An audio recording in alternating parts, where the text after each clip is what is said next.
Good evening, everyone, and you are watching another special edition of Georgia-Alabama Sports Live's High School Game Day, and I got my man, my dude, my mentor, the guy from Sports Visions. He's the biggest broadcaster around here, and we did a game day earlier this year, Carver Spencer, and now there's a huge game going on tonight right here on this field, Brookstone versus Pacelli. It's DJ Jones. DJ, how are you? Wonderful, man. It's great to be with the hardest working man in sports.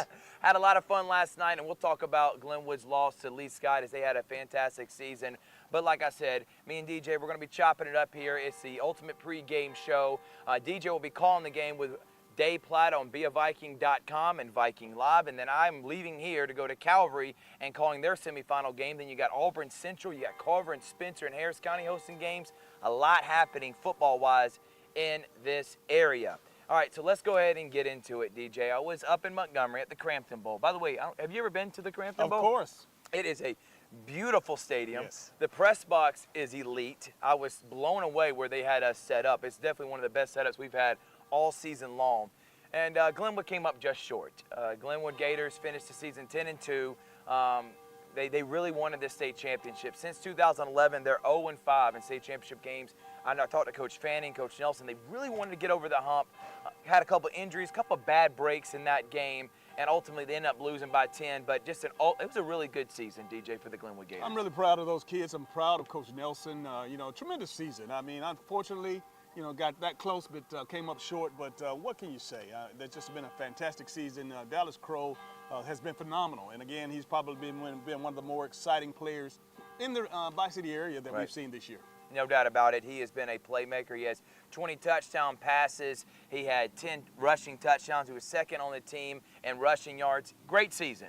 He did get hurt last night, and I hate that for him. I also hate it for Camden White, who ended up having to leave the game early because he was ejected. Hate it for him. You saw his face. He felt distraught, but a lot of his teammates were picking him up, saying, we're going to try to get this for you. But just ultimately, they just came up short against Lee Scott. Great job by Buster Daniel and the Warriors, back-to-back state championships. But Glenwood, phenomenal season, great run. I was glad to be a part of it. I was glad to call the game last night. And thank you again, Chuck Hall, one of the board members for the Glenwood alumni. He helped put the broadcast together and get some sponsors and set it up for me, so thank you. How did the Glenwood Gators crowd travel? Oh, fan base was immaculate. DJ, and I don't say that lightly. It was the biggest Glenwood crowd I've seen. Good. And that includes being at home against Lee Scott earlier in the year. Lee Scott also traveled because, they're from Auburn. Right. They're about 45 minutes from playing in the Crampton Bowl, but just coming up just short. And, DJ, I want you to talk a little bit before we move on because we were talking about this pre-show. Coming up just short and having a fantastic season. You played for the Georgia Bulldogs. You won a national championship in 80, and then you came up just short in 81 and 82. What's going through these players' heads and a lot of the seniors knowing that was the last time they're ever going to be put on the Glenwood helmet? Well, believe it or not, when you put the work in and you've done all you can do, you go out and leave it on the field. Right. I would be lying if I told you that we were upset. Of course, quite naturally, nobody wants to lose. But when you've done everything, you've trained, you've put in the good, hard summer camp. Right. And you know what? You just go out there and leave it on the field. And unfortunately for us, those two games, Marinos beat us with a last-second touchdown pass. Then the next year, Todd Blackledge beat us from Penn State with the last 2 minutes of the game. So obviously, again, it hurt, but at the same time, nothing to be ashamed of. Yeah, nothing to be ashamed of at all. And by the way, I think this is a good little segue, DJ. The Glenwood Gators will be representing well at the Sports Visions Awards Luncheon coming up December the 7th. And we got a special guest speaker for all those who don't know, even though I've been promoting it every broadcast. Everything we do at Georgia-Alabama Sports Live, I say who's going to be the guest speaker. But if you've been living on a rock, you don't know. DJ, who's going to be the guest speaker and when is this going to happen and what time? Well, we got our 16th annual Sports Visions Football Awards, and that'll be Thursday, December the 7th, down at the beautiful St. Luke Ministry Center, 11:30.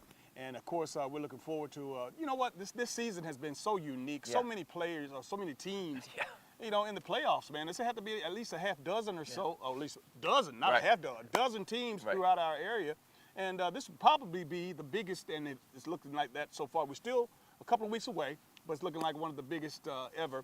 But Auburn's head coach, Hugh Freeze, is coming over, and all of those Auburn fans. Auburn has qualified for the bowl and contention, so they're going to be excited. And this is a wonderful opportunity for all of our middle school and high school players to enjoy this experience and have, of course, Coach Freeze, and I understand he's a dynamic speaker. Yeah, and then not only that, they're going to be able to hear him be a great speaker.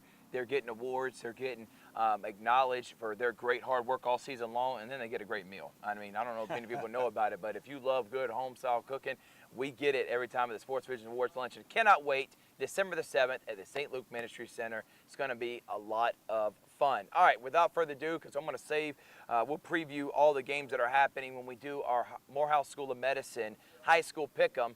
I'm going to bring on the head coach for the Pacelli flag football team, who won a state championship last year. By the way, he's also the head soccer coach. It is Zach Cochran, one of the bright young coaches in our area. Zach, thank you so much for joining us. Thanks for having me. Good to see you, Coach. Yes, sir. All right. You too. Zach, I had the privilege of calling a flag football game. For one, I'd never been to it, so I didn't know what the hype was about. I'm going to be honest with you. And then I go and watch Harris County, who was state runner-up last year, play y'all in Harris County, and I was blown away. I mean, those girls are ballers. It was high intense, and I enjoyed every second of broadcasting that game. With that said, why did you decide to take on the role? Because soccer's your main sport. So why did you decide to take on the role to be the head flag football coach? Well, in college, I played flag intramurals at Georgia Southern. It's really big there, and that's kind of the mecca of flag football. And then when I went to CSU for my master's, they had flag there, and I was a part of the state team, and then also the team that went and competed for nationals. So that was my flag journey, and I loved flag. And as soon as I saw it was a high school sport, I went to Coach Black, and he was super supportive. He said, "Let's do it," and here we are. Coach, flag football it's become such a phenomenon in the last few years, and again, it's just taken off tremendously. When you're coaching those young ladies, I know that dealing with guys is a little different, but how is it coaching ladies and young ladies with flag football? I treat it just like soccer. Obviously, I have a lot of experience coaching women, and you got to support the athlete first, which should be all sports, but it's an emphasis on supporting the athlete and encouraging them to learn a new sport. Flag football was new here, and it was new for a lot of girls, and we just supported them through that process, and now they're, like you said, they're absolute ballers, and we were rolling here at St. Anne Pacelli. What did you think when you got the news that it's going to be an Olympic sport here, flag football? Oh no, it's awesome, and it's continued to take off, and I'm just happy to be a part of it. Yeah, that's a great question, DJ, and I cannot wait to see it in the Olympics. But this is your baby. You went to Coach Black with the idea, and this has been your bread and butter along with soccer here at Pacelli. You won a state championship last year, but you're getting national recognition as one of the top flag football teams, not only in the state, but in the country, which is pretty spectacular. Talk about that, Coach, and then talk about the experience of maybe going back-to-back as you take on Mount DeSales at Strong Rock Christian tomorrow. So yeah, to start the season, we had two goals. The first was to go undefeated in regular season, and on top of that, we scheduled anyone that would play us. So we said we want to be ranked #1 in Georgia, and when we're up there right now, and it kind of depends on how those teams do the rest of the season, but we had two great wins. Lithia Springs we won, which is a top program, and then Harris County, which y'all were at. So that's a top program, and now we went 21-0 in regular season, and now we're focused on our second goal, which is to obviously defend our state title. Coach, when you're putting this team together, how was it? Was it hard to promote, or is just everybody, the girls were excited to come out and be a part of it? Well, now we're rolling in success. They're all coming out, but originally it was like I went to all soccer players, and that first year it was like all soccer players, and I said, "Hey, you're playing flag this year," and they're like, "Okay." But now we got contributions from all over, and it's like they know they want to be a part of something special that they can be a part of our flag program. Are there opportunities for them to go to school to get scholarships? Yeah, and we've had college coaches come, and our players are speaking to them. And right now it's in the NAIA, and I've heard it's going to go D1 soon, so that'll be obviously a huge thing for our players. And that's another opportunity for people to go, as Coach Corey Black says, D-free. They're getting an opportunity to go to school and then play a sport they love. Mount DeSales, you already beat them earlier this year, and you're playing them again at Strong Rock Christian School tomorrow. So talk about being able to beat them one more time to be state champions back-to-back years. It's going to be tough, but what do you got to do? Oh yeah, I know the coach, and he's going to be prepared. He's going to have a game plan. But ultimately, we feel we're a top team in the state, and when we're on, we can play with anyone, and so we're looking to win again, and we're prepared to do that. I'm curious, Coach, when you hold your practices up, I play tackle football, but when you're doing your drills and holding a practice session, do you emphasize individual drills? And I mean, how do you practice? So we start off with flag pulling and just like the basics. You say flag pulling? Yeah, flag pulling. That's the tackle, and you can't miss flags. That's what we say. We can't miss flags. And then we do the route tree, and we go routes on air, and then we play like we do some scrimmages and 1v1s. So. Conditioning, is that a factor? Not too much. It's pretty slower pace, like 5 seconds on, 5 seconds off. All right, if I don't bring his name up, he'd kill me. My guy, Jeremy Hayes, Yeah. who's been one of your staff members, who's done a great job with the defense. Talk about him as in addition to your staff, because I know you've done it with Matt Aldridge in the past, but he took over for Matt. What is that like having him on staff? It's so great, and on top of what he does on the field, and he prepares super hard. He obviously knows how to break down film, and he has the girls breaking down film. And he's so good with the girls and helps build that relationship. So he's been a great addition, as well as Coach Moyer, who helps out and helps run like all the admin stuff. So. All right, Coach, look in that camera. Yep. Tell all the community, not just Pacelli, everyone around here, we're all Pacelli Vikings flag football fans. To win a state championship tomorrow, you got to beat Mount DeSales. Where can they go to this game? Where's it going to be at? What time? And how can they get tickets if they want to? It'll be at 5 p.m. at Strong Rock Christian in Locust Grove, and I think they're going to stream it from the GIAA site. So nice.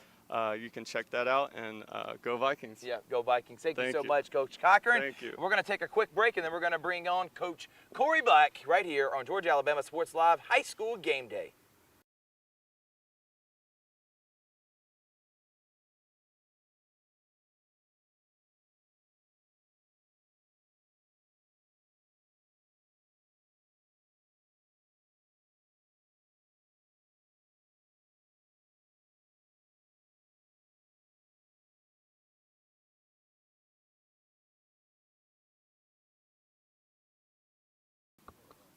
Welcome back here, High School Game Day. DJ Jones, Thrift Behringer. By the way, Sports Vision's radio show, you can listen every Monday and Thursday, 4 to 6 p.m. We got a lot we're going to be talking about on Monday. Tune in at 92.1 Smooth R&B. Make sure to tune in, and the Sports Vision's radio app and the Sports Vision's Facebook page. 3 ways to be able to listen to us. No excuse if you're not tuning in from 4 to 6 p.m. And I'm with my guy, DJ's guy, Coach Corey Black, the athletics director and head basketball coach for the Pacelli Vikings. Coach, thank you so much for joining us again. Thank y'all for being here. No doubt about it. And I'm glad we're on the field. By the way, this is DJ, great idea, getting us right here, prime. I mean, it looks beautiful. It's quiet now. It's quiet before the storm, DJ, because you know what's about to happen here in about hour and 15 minutes. And with that being said, Coach Black, let's start there first, and then we'll talk about some of the other sports that are happening. But this rivalry, you've been here for 6, 7 years. You've been the AD for 5 or 6 years.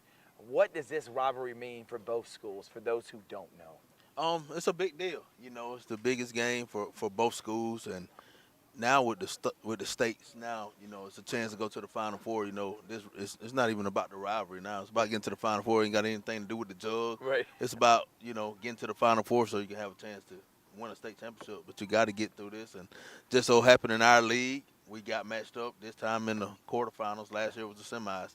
So, it ain't even about a rivalry. It's just about, it's somebody got to win tonight. Somebody going to lose, and somebody's season going to be over. Coach, you've had an incredible run here as an AD, and just an impressive record as a basketball coach, and overall your hiring. I think that might have been the best that you've ever done. Obviously, you've done wonderful on the basketball court, but your hiring, you brought in Bobby Howard. You brought in, of course, Coach Jones. And again, you got all these great coaches that are coming, and Coach Mahone was a hire. It's amazing, man. But one thing that I notice about you, whether it's basketball, flag football, softball, you are there. You're on site. And you're walking around as if you're competing. I mean, I can see that competitive nature in you, and I think the kids feed off that. Yeah, it's sports, man. I love sports. It saved my life, and, it saved a lot of these kids' lives, too. So I know how important it is to them. I know how important it was to me, and, they call it work. you know, it is work. You know, everybody always talk about you'll never work a day in your life if you love what you do. That ain't true. No. You're going to work harder than you ever worked, and, you know, I love it. So I guess that's what it is. Talk a little bit about this, your success. Obviously, you know what, you're not afraid to be, you know, that you don't have to be the smartest guy in the room because you're going out hiring these great coaches, and obviously you know how this thing works. Explain and talk about your philosophy as far as you building your team, your administration staff. Well, you know, I'm all about getting the best people on the bus. If you can get the best people on the bus, everything else will follow. The kids will follow, the parents will follow, and the school will get better because you got the right people on the bus. It's all about having the right people on the bus. So I try to go get the best people. I learned that from our president, Ronnie Collins. She said, Corey, invest in people. So that's what I do. I go invest in the best people I could possibly get. Yeah, and make sure everybody's on the same page with the same vision, which is getting these athletes to the next level, and then winning will take care of itself. By the way, DJ talked about, you know, you're great with hiring, but you're also great with raising money to help build facilities like this one right here. You got Dynamo Field, and then right across the street, for those who haven't been there, the practice facility that is immaculate, great, I mean, whatever word you want to use. So talk about people that have been crucial in making sure that you got the field you got here and the facilities like the one across the street. Yeah, we've been blessed. You know, when you have success, people want to support you. Right. You know, when they see good, high-character kids going out there having success and being successful, they want to support you. So we've been blessed by our supporters. We got some amazing supporters that really then helped us out a lot to get all this stuff. Right. One thing about having a successful program is that you don't have to worry about, you know, recruiting. Obviously, the kids, the spotlight's on you. They're hearing about Pacelli. They're watching and seeing this, you know, all of this success. So, again, how do you turn them away? How do you say no? You know, we have a standard. We have a standard. So, you know, most of the time going through the process, you know, if they don't fit, it's easy. Gotcha. You know what I mean? Because you have to fit what we do. We have to fit who we are. You know, it's a different place. You know, we're God school first. So it's a lot of different things. You got the faith, honesty, loyalty, respect is our core values. So that's what we have to do. Yeah, no doubt about it. And if you saw, I turned my head because that music when it start coming in, we start getting copyrighted. Don't do it to us. But let's continue on real quickly, guys.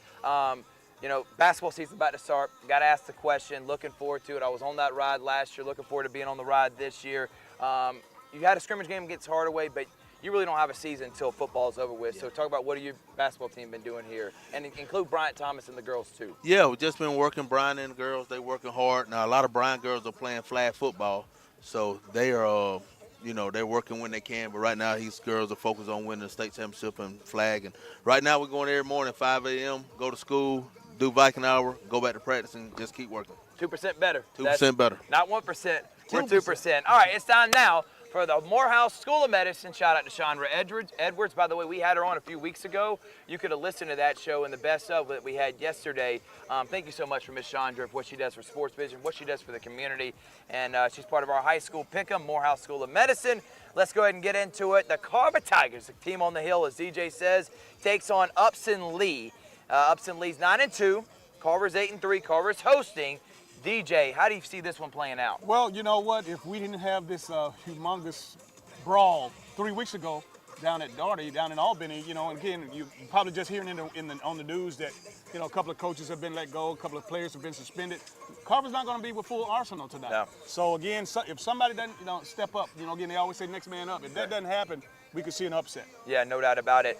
I don't think Carver's going to get upset. I'm hoping that this Pierre Coffey-led team that were 2-3 earlier in the season, won 6 straight. They're a different program than they were early on. I think they take care of business against Upson Lee, and that means they'll get into the quarterfinals for the second, or actually third straight year. Coach Black, where you going, Carver, Upson Lee?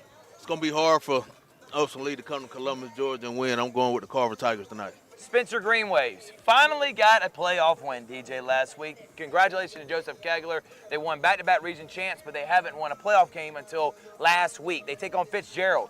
Fitzgerald won the state championship a few years ago. It's going to be a tough feat. Where you going, D? Well, you know what? Spencer has had a phenomenal season. Yep. Again, you know, Gaither is the quarterback. And of course, Kegler's done a wonderful job coaching and does. motivating that team. But, you know, Fitzgerald coming in, I give the edge to Spencer because they're playing at Otis Spencer Stadium. Okay, and there we go. It's Otis Spencer Stadium. That's where Spencer's playing. Carver's playing at Connect. For those who don't know, if you want to watch Carver is at Connect. There's a bunch of great games. Spencer's at Otis Spencer. I'm going to take Spencer too. I'm going to go all Columbus area schools, Phoenix City area schools. I'm going to take Spencer to beat Fitzgerald. And if they win, guess who they potentially could play next week, guys? Callaway. And that's going to be a major matchup. Coach Black, where you going? I'm a Joe Kegler fan. I'm rooting for him every game. I like that guy. I like his team. I like what he's been doing. I'm going with Spencer tonight. I like this next team a lot, the Central Red Devils. They're probably the best. They're by far the best team in Alabama right now. They're one of the top 15 schools in the country. They take on the rival Auburn, another rivalry game this week. How do you see that one being played out, DJ? Actually, Central is a special team, and I think this is a special season for them. Coach Nix has done a phenomenal job, but I see Central winning big. Big, and I think the same thing. I don't think it's going to be close, and I think a guy that played in this rivalry last year, Andrew Alford, who's playing for Central now, is going to have another big game. They're moving on now to the semifinals. Central, elite. Elite. That's it. Yeah, Central is elite. Harris County, sleeping giants. Yeah, DJ last year 2-8, this year 10-1. By the way, 10 wins is the most in school history. They take on Statesboro. Now I know it says Statesboro is 4-7. They play in a very tough region. All 4 teams in Statesboro's region won a playoff game. That's how tough it is. But I don't see anyone coming in to Danny Durham Field and beating the Harris County Tigers. It's blackout night, Rick Beach said of Kutsu Sports. I see Harris County winning D. Coach Watson has done a phenomenal job, but you know, of course, Corey, you from South Georgia. Yeah. Statesboro is coming in. They're going to bring the heat. Oh, yeah. But I'm going to take in Harris County. I'm going to take the Tigers. Matei Yeoman, let the big man eat. Let him eat, let him eat, let him eat. Going into the county, it's going to be tough, Statesboro. A game that I'll be calling here in just about an hour. Calvary takes on the Kings Academy. We had Coach Brunson on, and you've been talking about it, DJ, singing his praises. No one believed in him. You knew about him, gave him an opportunity here, and now the guy is one win away from playing in a state championship game, DJ. For all those critics, all those people questioning the hire that Steve Smith made, he's done a fantastic job. They did lose at Kings Academy early on in the year, but it was at Kings Academy. They had some people banged up. Where are you going, Calvary Kings Academy? I have a special place in my heart for the underdog, and Coach, Coach Brunson, he's not saying this in your face. I'm the one talking trash about him, and I'm going to stay with him. I'm riding this horse all the way to the end of the race. Where you going, Corey? Love Coach Brunson. He did a great job when I gave him opportunity here. He's rolling. He got a really good mindset. I like his chances tonight at home. Yeah, I normally don't like picking games that I call, but screw that. I'm taking Calvary. I want them to win. Go, Coach Brunson. All right, without further ado, we are finally underway, or we're about to be underway here in about an hour and 7 minutes. DJ Jones, Dave Plata on Viking Live via Viking.com. That's where you can find all the action tonight. Pacelli, Brookstone, DJ, give me a key to the game, and then actually, no, DJ, you'll be last. Okay. You'll be last because I want people to know. I don't want them to know who you're going to pick yet. Coach Black, how do you see this game being played out, and what does Pacelli need to do to win this game? We're going to have to play really well. We're going to have to be really disciplined. We're going to have to play with a lot of energy, a lot of emotion. We're going to have to control our emotions. But if we just stick to our guns and play solid football, we'll be fine. It's going to be tough. Not going to be easy to beat a team 4 times in 1 year, in one calendar year. It's going to be tough. But, I think we're ready. I trust our coaching staff. I trust Coach Jones. I got trust in the Vikings tonight. I'm going to say the same thing because I know what Coach Jones, they had that learning moment against Westfield. That was 2 weeks ago. And I think Coach Jones is saying, hey, if we don't wake up, Brookstone, they want this game more than anything. This is, they really want to beat Pacelli. They said in the offseason, they didn't say winning a state, Coach. Yeah. They said they want to beat Pacelli. Yeah. With that being said, I don't think Pacelli loses. I'm going Vikings. All right, DJ, keys to the game, and where you going? Well, the keys to the games are, it's been a while since Pacelli had an opportunity to play, so hopefully they won't be rusty. Right. And I tell you what, it's going to be a load with Lane Cannon, the running back from Brookstone, and Brooks Roney, the quarterback. Outstanding. So if the Vikings can slow those guys down, and if in fact Brookstone can slow down Corby James, that's 3 dynamic players. But you know what? Here at Diamond Field, in the land, there we go, baby. The Pacelli Vikings. Pacelli Vikings are going to be winners. DJ, thank you so much. You can hear me and him on Sports Visions Monday. Coach Black, thank you so much for allowing us to be here. And we got Pacelli and Brookstone, 7:30 via Viking.com. Calvary Kings Academy, 7:30, and then all the other schools playing around the area. Good luck, and thank you so much for watching High School Game Day here on Georgia Alabama Sports Live.